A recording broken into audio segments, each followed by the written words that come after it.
gibistihan siya sa kahalandong.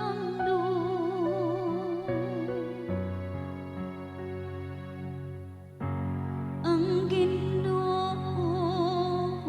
hari, gibistihan siya sa kasanan. Gibistihan ang Ginoo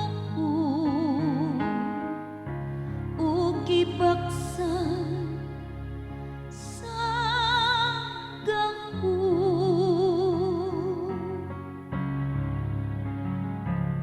Ang Ginoo hari,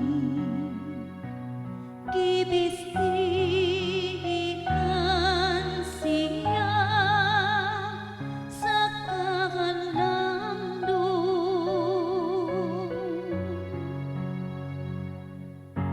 O gibuhat niya nga malig-on ang kalibutan,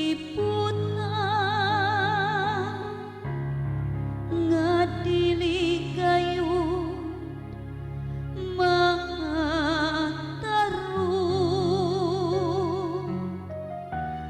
Ang imong trono nagabarog nga malig-on, sukat pa sa karaan,